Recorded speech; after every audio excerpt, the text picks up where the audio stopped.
Salut à tous, aujourd'hui on se retrouve pour une nouvelle vidéo. Je vais vous présenter un jeu qui est Modern Combat 5 quoi. Donc c'est un jeu un peu comme Call of Duty mais différemment quoi. Donc par exemple là je vais vous présenter ce qu'il y a à droite déjà. Donc déjà il y a des activités des événements quoi. Donc des événements qui durent quelques jours. Donc soit avec votre squad, soit tout seul. Après là vous avez des combats en ligne. Donc là vous avez soit en ligne avec des joueurs aléatoires. Vous avez des duels, des combats de squad avec votre squad. Et là, c'est pour trouver des parties non classées. Donc là, il y a mêlée générale, combat en équipe. Ah merde. Excusez-moi. Voilà, c'est pas grave. Capture de drapeau, contrôle de zone, VIP. Et là, la ruée. Donc ruée, c'est des modes de jeu. Après, là, vous choisissez votre récompense que vous aurez si vous gagnez. Donc voilà.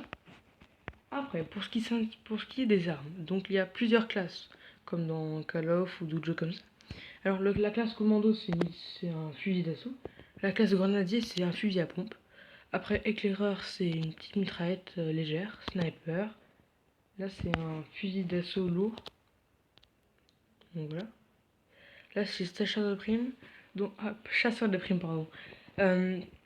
Mais en fait, ça fonctionne avec de la poussière de diamant. C'est-à-dire que à la place de mettre vos capacités telles que le bombardier, l'éclaireur.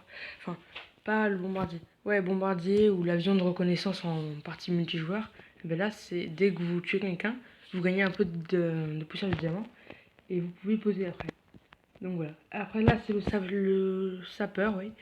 En fait, en deuxième arme, vous aurez des tourelles. Donc des petites tourelles que vous pourrez débloquer au fur et à mesure. Le morph qui est une... Attends, pardon. Le morph.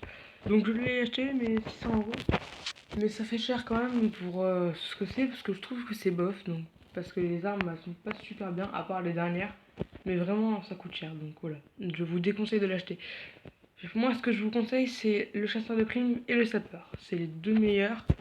Après, le commando, ça commence à être bien, mais il faut savoir le jeu. Donc voilà. Voilà, donc là, je vous ai présenté un peu toutes les armes. Donc après, aussi pour débloquer des armes, il faut plusieurs plans. Donc c'est pas genre, dès qu'on a un plan, on a l'arme. Non, c'est en fonction du niveau de l'arme qu'on débloque des plans. Ouais, bon, j'en dis, c'est pas grave. Là, c'est les packs pour les morphs. Donc c'est pour ceux qui ont la morph. Vous achetez ça et vous débloquez les plans. Et après des armes. Là, c'est pour le sapeur. Pareil. Là, on peut choisir la West, tout ça, tout ça. Après, là, c'est pour le chasseur de primes. Donc, c'est pour choisir tout ça. Oh, pardon. Là, c'est pour l'armure. Donc, les plans pour trouver des armures. Là, les armes. Et là, les packs de combat que vous gagnez en faisant des combats ou que vous pouvez acheter tout court. Donc, voilà. L'armure, j'en ai une là qui est une bonne armure, je trouve. Et... Oh, attendez. Voilà. Après, la squad, c'est quelque chose que vous créez vous ou vous rejoignez une squad qui a déjà été faite. Bon, là, c'est moi qui l'ai fait, donc on est pas mal là. Si vous voulez venir, c'est American Sniper, donc voilà. Donc voilà. Et après, je pense que c'est à peu près tout. Ouais, là en bas, vous avez Général, donc voilà. Vous avez totalement ça. Après, vous pouvez jouer aussi tout seul dans des parties de la campagne. Vous faites la campagne. Donc voilà, moi j'ai fait un bout quand même. Donc je pense que c'est tout. Et moi je vous le dis à tout à l'heure. Ou à plus pour une prochaine vidéo. Bye bye.